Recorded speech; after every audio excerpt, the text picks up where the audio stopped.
Em, entonces, a partir de este pensamiento en donde no hay una dicotomía, no hay un divorcio entre los sistemas económicos y los sistemas ambientales, ¿no? La economía tradicional te hablaba mucho de esta gráfica. Mientras más consumo, más mis procesos dinámicos, manufactureros, tecnológicos van a tener mayor producción y voy a tener mayor bienestar en salud, en empleo, en educación, pero también al mismo tiempo voy a tener mayores residuos, porque estoy entrando más al sistema, más consumiendo del sistema ambiental natural del que nos habla Galarza en su artículo. Eh, y por consiguiente, lo contrario, pues mientras menos recursos tengan, voy a tener menos bienestar y voy a tener menos disposición de residuos, o sea, el hecho de prestar y devolver, ¿cierto? Sin embargo, ¿no? Desde la parte más sostenible, ecológica, y claro, esto es un poco más abstracto, no necesariamente el consumir más te va a traer como consecuencia un mejor bienestar o como consecuencia mayor producción de residuos. Y va a depender mucho de justamente cuál es ese equilibrio al que tú vas a llegar. Lima tiene 24 horas de continuidad, una de las mejores presiones de agua que creo que hay en el Perú, con excepción de repente de un par de peces bastante buenas. Tener eso me ayuda a tener mejor bienestar, en realidad no, porque la gente básicamente utiliza 8, 9, 10 horas a lo mucho de agua durante el día y el resto básicamente no lo usa, ¿no? Hay casos emblemáticos en donde están tratando de romper esto, como las empresas Chanca en Andahuaylas, en Apurímac, por ahí vi algo también interesante en Tacna y en Tumbes, algo con Epsel, por ahí hicimos algún ejercicio en Chancay y Lambayeque, pero esto realmente cuestiona, ¿no? El hecho de que entre más recurso natural al proceso tecnológico, no necesariamente te va a garantizar el bienestar, ¿no? Y esto aplica mucho a la lógica, esto va a servir mucho a la hora de que ustedes puedan aprender en el diseño y la implementación de MRC en general. Finalmente, antes de entrar ya en nuestro primer break, para no cansarlos, este es un resumen muy resumen de lo que he hablado en esta primera hora, un poquito más. La economía tiene como objetivo pues, lograr la asignación eficiente de estos recursos, ¿no? De los recursos escasos, cuando hablamos de recursos naturales, el concepto de escasez, de eficiencia, es discutible, ¿no? Sobre todo para los temas de gobernanza en general. Y la decisión de los individuos y las empresas pues, se realiza en un contexto de escasez. Ha sido bien complejo tratar de cuantificar e incluir esta variable de escasez en la decisión de este sistema económico, el primer gráfico que les hablaba de Galarza. No es sencillo, inclusive con aquellos recursos que son, hasta se podría decir, entre comillas, fácilmente cuantificables. En realidad no es tan sencillo. Sin embargo, en este contexto, pues de alguna manera te ayuda a sensibilizarte mejor que tus procesos económicos, tus cadenas productivas, tus cadenas de valor, tus ciudades, dependen de un recurso que puede en algún momento no encontrarse. O si se encuentra, no se va a encontrar en el estado adecuado para que tú puedas mantener ese sistema económico, esta burbujita que se encuentra en la parte superior. Entonces, este es un concepto sumamente importante cuando se habla de dimensión económica y dimensión ambiental y MRC, ¿no? Ok, finalmente, la economía usualmente ha tratado, la conclusión que les mostraba, ¿no? La clásica, ¿no? Estamos hablando de la época 60, 70, hasta de repente mediados de los 70, antes de los 80, ha tratado los recursos naturales y el ambiente como variables exógenas al sistema económico. Exógenas. Materias primas eran consideradas insumos para la producción de bienes, no parte de la cadena de producción, no parte de la cadena de suministro, no el soporte de procesos, ¿no? Sin considerar el manejo o disponibilidad de los recursos. Siempre va a existir, no pasa nada, nunca vamos a entrar en escasez, entonces mi ciudad puedo seguir urbanizando por donde me da la gana y nunca voy a tener ningún problema, ¿no?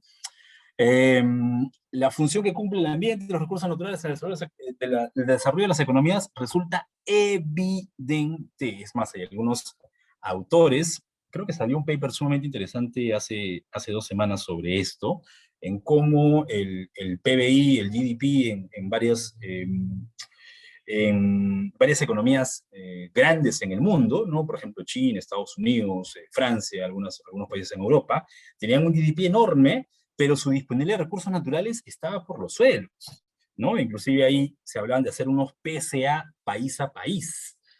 Y ahí entra todo el tema de bonos de carbono, todo el tema de mitigación, todo el tema de cambio climático. Ahí, bueno, ahí es una discusión bastante larga por abordar todavía. En, en resumen, lo que yo quiero un poco explicarles después de toda esta 40 o rápida revisión de varias teorías y varios conceptos y varios artículos, es que todo el capital existente proviene de la naturaleza. Si no entendemos esto, nos va a ser sumamente complicado entender para qué sirve un PCA, para qué el Perú está diseñando e implementando tanto MRC, por qué en el sector saneamiento tenemos más de 100, no sé, 20, 130 millones de soles de recaudación potenciales para poder implementar MRC. Si no entendemos esto, va a ser sumamente complicado diseñar e implementar y algo que ahora le estamos dando mucho valor, monitorear y darle sostenibilidad a lo que estamos haciendo. Ojo, la sostenibilidad no solamente a recuperar el arbolito, recuperar el mono, recuperar el ave, recuperar la flora. No. ¿Cuál es la sostenibilidad que estamos buscando aquí? El cambio comportamental, el cambio conductual. ¿En quién?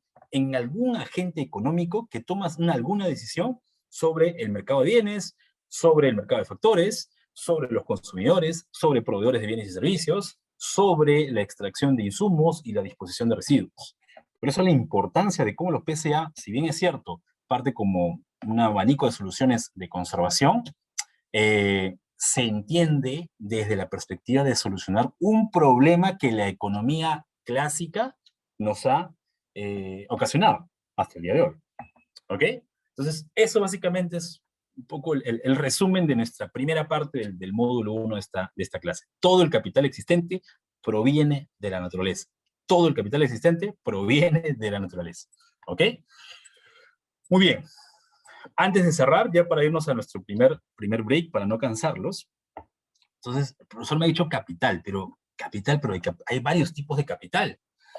Y claro, ¿no? Yo les he hablado mucho sobre uno de los primeros artículos que se escribieron sobre capital natural. Aquí yo les dejo el nombre del artículo y el autor del artículo, Robert Constanza, 1997, The Value of the World Ecosystem Services and the Natural Capital. El valor de los servicios ecosistémicos en el mundo y el capital natural. Constanza no fue el primero, pero yo creo que fue, algunos pueden criticar lo que voy a decir, pero fue uno de los, diría, pocos valientes que existían en una década en donde todavía la economía clásica, y hasta el día de hoy, ustedes lo saben mejor que yo, eh, persiste y se impone, ¿no? En donde todavía creemos que el recurso siempre va a existir y nunca va a escasear, y en donde no devolvemos lo que prestamos de la naturaleza, ¿no? Es a prestar y devolver. Entonces, Constanza, miren, estamos hablando hace ya más de 20 años, fue uno de los primeros en donde dijo, a ver, tanto los biólogos y los ecólogos me hablan del capital natural, de los ecosistemas, de la naturaleza. Ok, voy a ver si existe. Y si existe, debe producir algún beneficio. Y si debe producir un beneficio, de repente tiene algún valor económico. Entonces, sobre toda esa lógica, y el artículo lo publica así, y lo menciono mucho porque fue publicado en una de las revistas prestigiosas hasta el momento, ¿no? Que es The Nature. Entonces, él habla de que el capital natural, luego de esta metodología que le he explicado en 3 palabras, ¿no? Si existe, si existe, a ver qué beneficio me genera, y sobre ese beneficio que me genera, de repente tiene un valor. Él habla de que el capital natural es el stock de material e información que los ecosistemas contienen. Son stock de material, y no solamente material, información. Miren lo profundo de estas 5 o 6 palabras en una oración. En realidad, esto tiene mucho de cierto, y cuando ustedes entren a la parte ya de implementación de MRCE, y cuando hablen de componentes de cómo implementar MRCE, muchos están abocados a generar información. Muchos, si no son casi todos. Y la generación de información es transversal a la hora de diseñar un PCA. Claro, son medios para el objetivo que yo les mostraba o les mapeaba al inicio, buscar un cambio comportamental en algún agente económico. ¿Ok? Bueno, pero Constanza lo rotuló así, pues, ¿no? Capital natural como el stock de material e información que los ecosistemas contienen. Para propósitos de este diplomado, vamos a de repente, sin entrar en mucha filosofía y ecología política, vamos a hablar que simplemente el capital natural pues es la naturaleza, son los ecosistemas, el agua, el suelo, el aire, el oxígeno, flora, fauna, o sea, todos los tipos de ecosistemas que nos podemos imaginar, básicamente inclusive para el Perú, es el capital natural. ¿Ok? Y el capital natural en el Perú siempre ha existido, no es algo que Constanza, cuando escribió el paper, se le ocurrió, en realidad siempre ha existido, pero no ha sido visibilizado. Es más, desde los MRC, los que implementamos MRC, tenemos esa tarea pendiente. Con aquellos agentes económicos que no han internalizado todavía el capital natural y la importancia de los ecosistemas en las cadenas de suministro de la provisión de bienes y servicios, voy a citar algunos aquí: agua, energía, seguridad alimentaria, regulación del clima, planificación urbana, solamente por citar algunos, pero me quedo corto.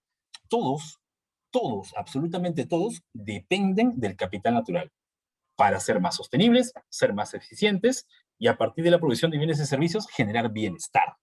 Pero todos dependen del capital natural. ¿Ok? Y en el Perú siempre ha existido. Es más, contribuye un gran porcentaje debido al PBI nacional, ¿no? Más del doble del promedio mundial y 5 veces más que los países ricos. En realidad, nosotros tenemos un enorme capital natural. No lo visibilizamos, no identificamos sus beneficios y por lo tanto no tiene un valor. Por eso siempre pensamos que nunca va a escasear. Y por eso, pues, acá todos los procesos económicos y el sistema económico todavía está en una dicotomía con el sistema natural. Y el capital natural forma parte de este pentágono de capitales, ¿no? Ustedes saben, lo han estudiado seguramente en otros cursos: capital humano, el capital financiero, el capital físico, el capital social. El capital natural forma parte de este pentágono de capitales. Es más, a los que estamos un poco apasionados con el rediseño de ciudades, sobre todo con riesgos sanitarios, y ya no solamente desastres o fenómenos naturales como eventos extremos, muchas de las ciudades, este es un ejemplo de una ciudad en Oceanía, en Australia, Melbourne, está rediseñando muchos de los barrios que ellos tienen a partir de entender el capital natural. Por darles un ejemplo, hay algunos barrios que tienen cero capital natural, tienen cero, pero ahí está, la gente existe. Entonces, y la gente vive ahí. Entonces, ahora los tomadores de decisiones han pensado en cómo generar bienestar, eficiencia y sostenibilidad en una ciudad en donde el capital natural es poco o nada, y por lo tanto no va a producir beneficios, y por lo tanto no va a haber una valoración sobre estos beneficios. Y están creando algunas estrategias muy interesantes, como por ejemplo, ustedes saben que países como el nuestro, ¿no? Mucho de la producción energética, hay un nexo muy fuerte con la disponibilidad del recurso hídrico. Ciudades como Melbourne y otras ciudades también en Oceanía, escaseó, inclusive tuvo una sequía muy fuerte en el año 2000, ¿no? Y que acabó luego de 10 años en una de las inundaciones más grandes del mundo, eh, y que producto de este problema, el tema de escasez, el problema es que no había luz, o sea, no había agua por un lado, pero al no haber agua, pues como dependes nuevamente del capital natural, no hay luz. Esto pasaba en la India, pasó en varios países, ¿no? De apagones, etc. Entonces, ¿qué hicieron? Bueno, a ver, ¿cuál es la principal actividad de la gente? A la gente le gusta salir a correr, le gusta ir al cine, le gusta ir a comprar, pero veo mucha gente que va al gimnasio. Ah, ok, perfecto.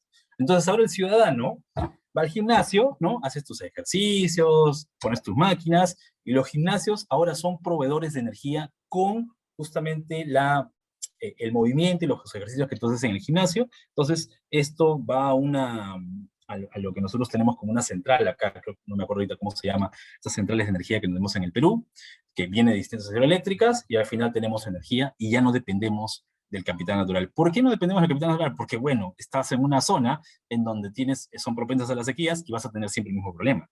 Pasó algo en Estados Unidos, México, ¿no? ¿Recuerdan? Texas creo que fue, no me acuerdo. Hace muy poquito, ¿no? Muy poquito. Inclusive hay una crítica muy fuerte de cómo Estados Unidos se ha localizado con el tema de los greens, ¿no? En general. Pero bueno, ese es otro tema. Pero, ¿ven? O sea, a partir de entender cómo funcionan todos nuestros procesos, si no tenemos capital natural, si lo tenemos, en qué medida lo tenemos, qué beneficios nos van a dar, y a partir de ahí generar una valoración, eso es un MRC, es un PCA típico. Pero no puedo hacer nada de eso si es que no realmente entiendo que muchos de mis procesos dependen de los ecosistemas y la naturaleza, ¿no? Hay muchas historias sobre esto, ¿verdad? Me quedaría corto en 5 horas explicarles tantas historias sobre estas cosas. Ok, rápidamente, un resumen muy breve de lo que nos dijo Constanza. Capital natural, sí, hay capital natural.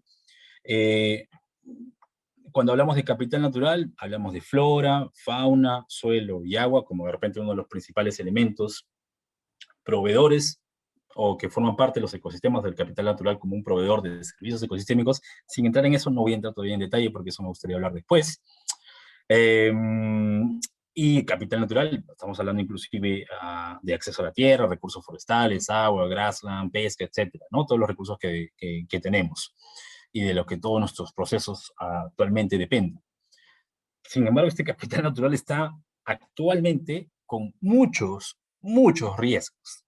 Y muchos riesgos no ocasionados por fenómenos naturales, sino más bien por desastres sociales, por mucha presión antrópica, ¿no? Y ustedes esto lo saben muchísimo mejor que yo en cada una de las regiones en las que ustedes viven y están trabajando. Ok, entonces Constanza dice, bueno, el capital natural existe, muy bien, este capital genera beneficios, algunos de ellos están en riesgos, ok.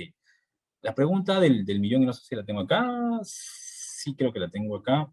No, todavía no, eso va al siguiente, cuando habla de la generación de beneficios y el valor.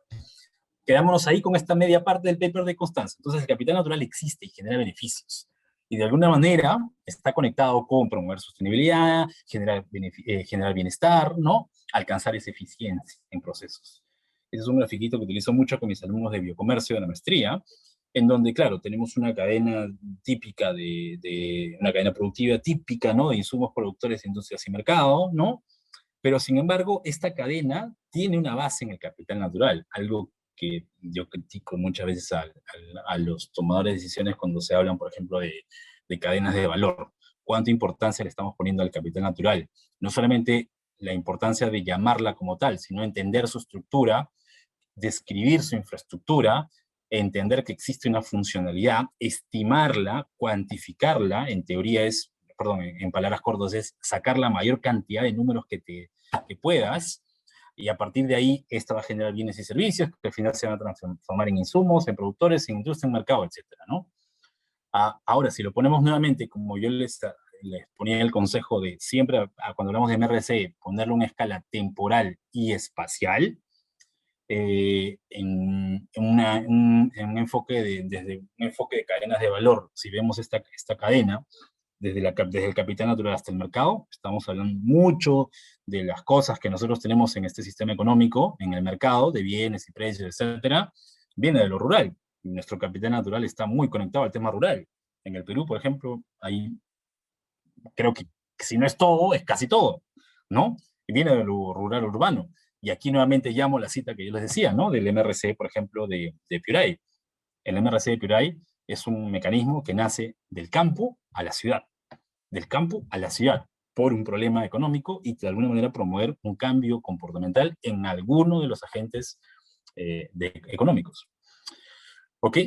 Y aquí hay varias idas y vueltas, ¿no? Perdón, desde el capital natural al mercado, desde el mercado al capital natural, cómo estamos resolviendo problemas, cómo estamos describiendo situaciones. Esto simplemente como un paréntesis, de alguna manera reforzar que el capital natural debe de estar internalizado. Si no entendemos esto hasta a priori, va a ser sumamente complicado simplemente ser normativos, cumplir la norma, cumplir lo que nos dice el regulador, lo que nos dice el Ministerio del Ambiente y hacerle checklist a los 5 elementos del diseño de MRC y ya está.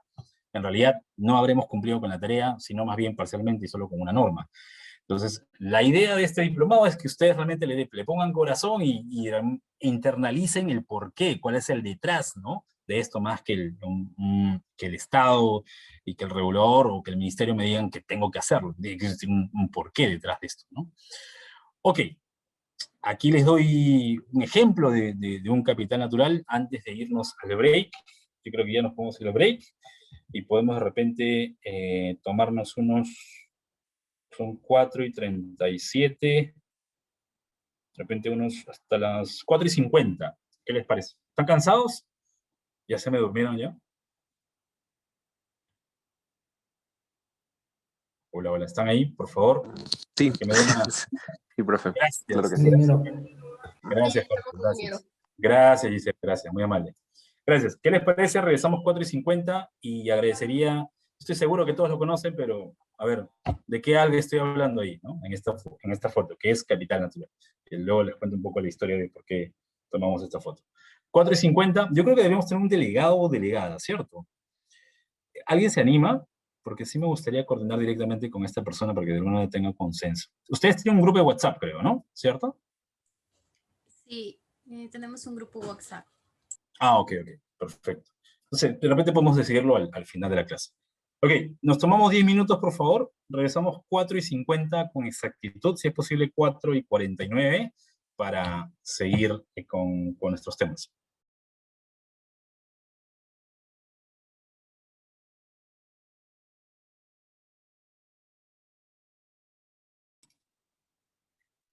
Buenas tardes, regresamos. ¿Cómo estamos?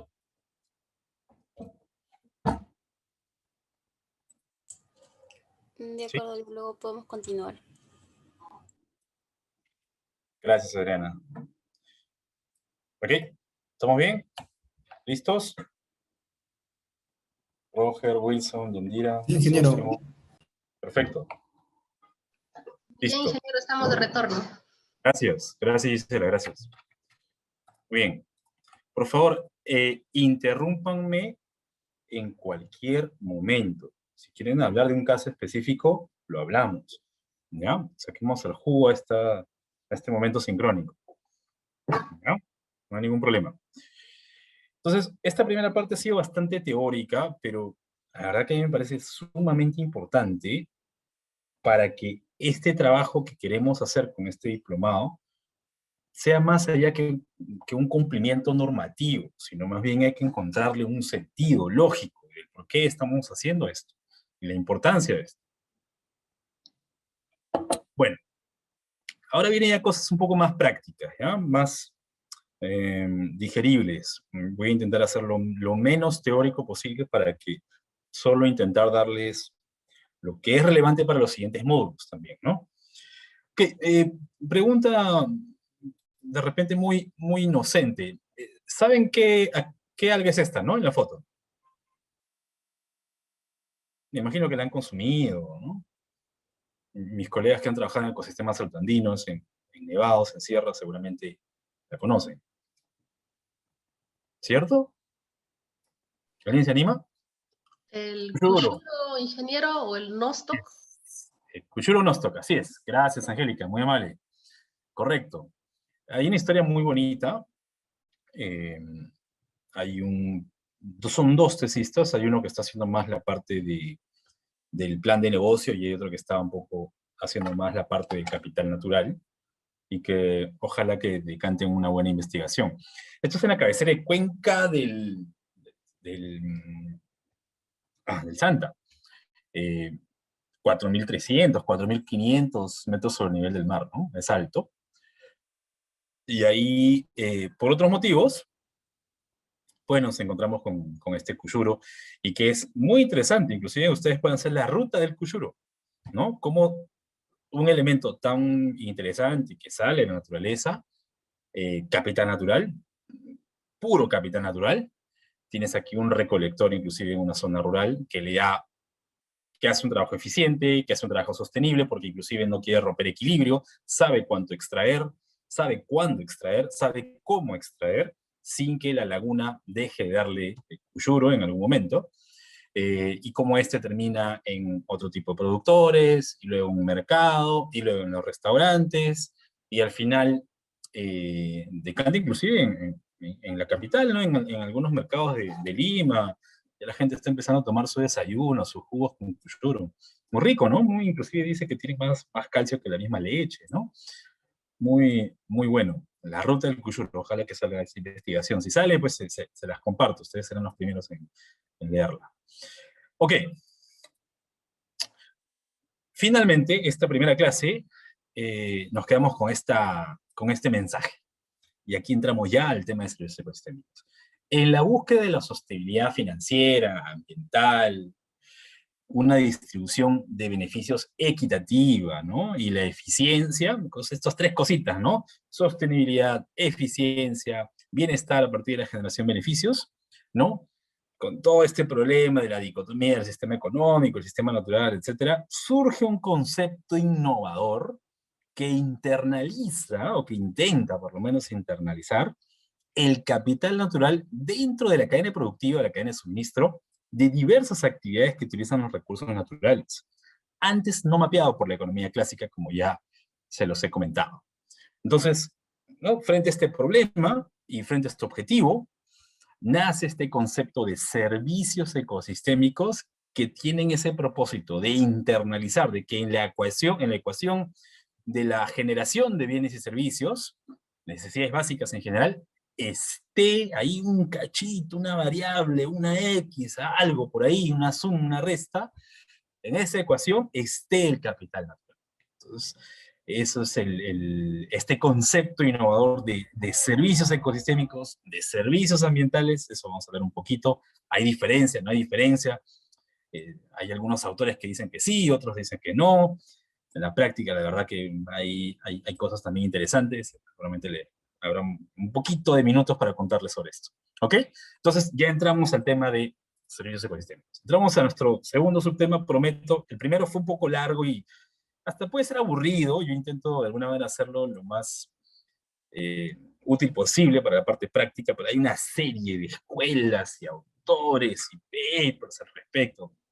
Bueno, mil disculpas si he fracasado en el intento, pero eso me pareció muy importante, este tema más conceptual económico de recursos naturales.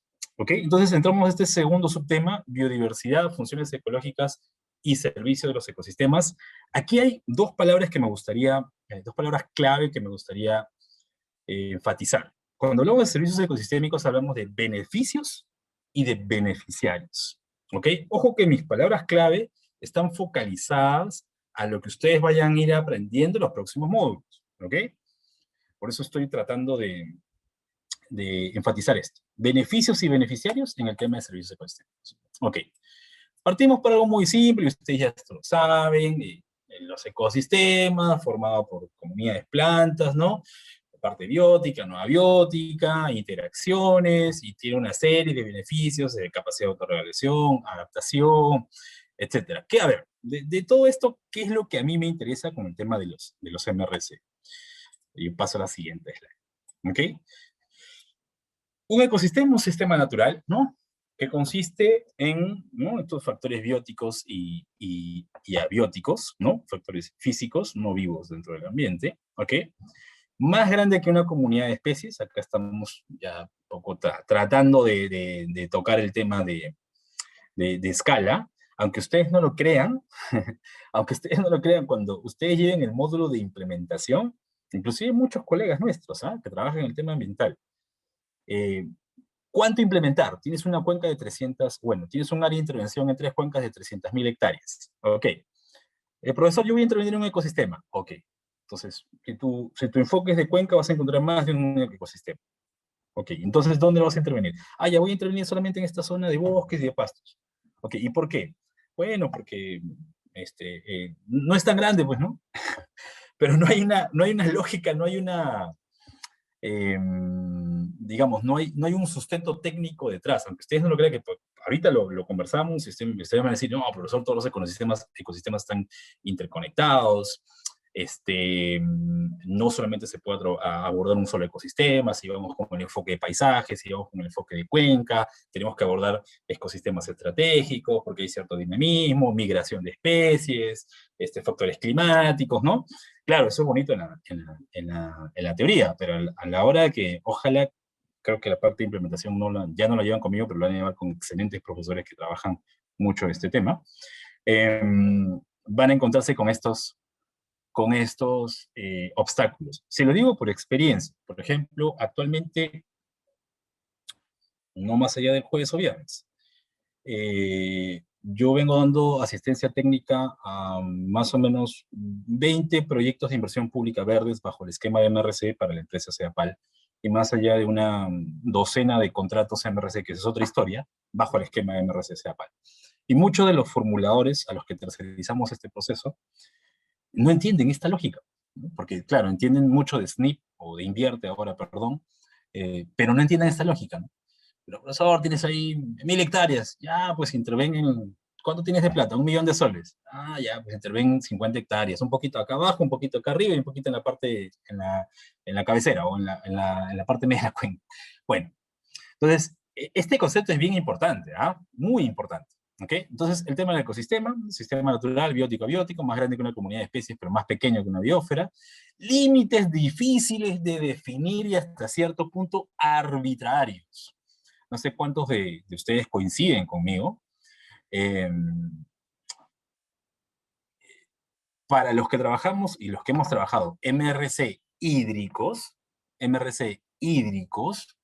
eh, no es sencillo, ¿ah? No es sencillo definir nuestra área de intervención, en donde al final vamos a tener que diseñar un plan de intervenciones y luego ejecutar este plan de intervenciones. No es nada fácil. Sobre todo, hemos tenido retos muy fuertes en las macrocuencas amazónicas para acotar mucho nuestra intervención, porque por lo general ustedes saben que los recursos financieros son menores que la misma solución y al final el recurso financiero es solamente el primer paso de muchos pasos que tienen que venir después, pero hasta ahí no se alcanza la plata, ¿no? Entonces, hacer esta definición de límites no es una tarea sencilla.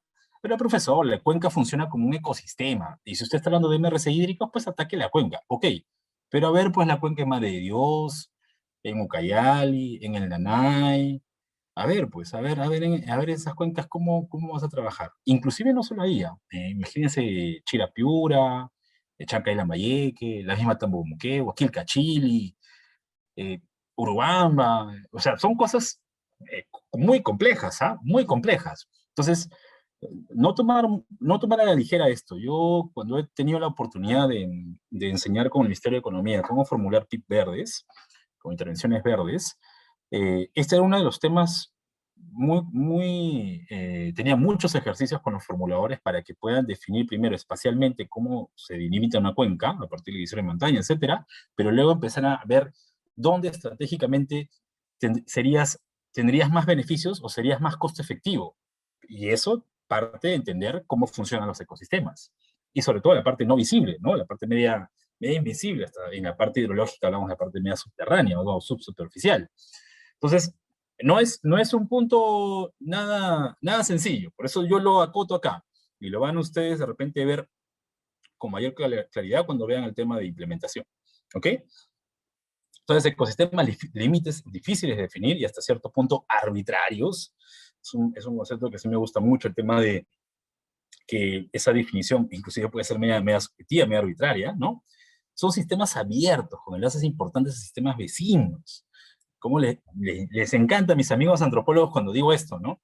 Por ejemplo, cuando yo delimito una cuenca en la parte solamente con las características biofísicas o delimito algunos ecosistemas, pues mis colegas profesores antropólogos de la universidad pues se ríen conmigo y dicen, Oscar, no, ¿por qué estás haciendo estas líneas por acá? Tú sabes que las cosas no funcionan así, pero ¿por qué no funcionan así? Tú sabes que ha venido una carretera, ¿no? Que viene desde Brasil, ha roto todo, ha fragmentado el paisaje, estás conectando comunidades que antes no se conectaban de la parte natural, ya no, los límites biofísicos para delimitar una cuenca ya pasaron de moda, ahora estamos hablando de territorios hidrosocioeconómicos, y ya las cuencas en la parte biofísica ya es una historia pasada.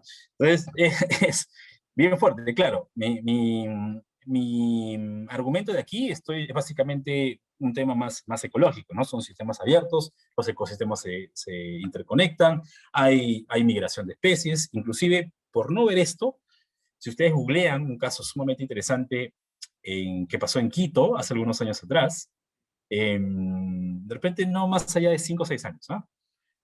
Quito es una ciudad grande, ¿no? En crecimiento en Ecuador y que básicamente su principal fuente de agua depende de los páramos de Quito, ¿no? Entonces, ahí hay un PCA muy interesante a través de un fondo de agua, que es un fideicomiso, que ejecuta muchas actividades de conservación del páramo. Sin embargo, también tiene una infraestructura hidráulica que provee de agua, que son una serie de embalses. Y hace algunos años atrás, miren que esto no ha pasado no ha pasado mucho, y en Perú creo, personalmente, va a pasar más de lo que ya ha pasado. Hubo un problema de calidad de agua muy fuerte en embalses altoandinos. Empezaron a crecer pues estos procesos de eutrofización, y claro, al aparecer esto en embalses altoandinos nunca antes visto, o sea, estamos hablando de embalses por encima de 4.000 metros, en donde usualmente pues no tenemos tantas condiciones, ¿no? Como la temperatura, quizás de repente la luz podría ayudar, pero de repente temperatura u otros factores no habían motivado procesos de algal bloom previos, ¿no? Entonces era un poco raro ver esto en montañas. Eh, y bueno, pasaron estos procesos de eutrofización. Entonces contrataron a ingenieros sanitarios, contrataron a ingenieros civiles, contrataron a antropólogos, contrataron a biólogos, contrataron a ecólogos, se contrataron un montón de personas y nadie daba con la solución. Claro, todos decían como un lenguaje unísono, ¿no? Un mensaje unísono, es cambio climático. Y yo enseño, yo si les he explicado, yo enseño en la maestría de cambio climático, creo que es la única en la científica del sur, y yo siempre soy muy crítico, ¿no? De cómo a veces muy ligeramente se responsabiliza el cambio climático antes que responsabilizar alguna presión nuestra actual, alguna presión antrópica nuestra, acá, en el presente.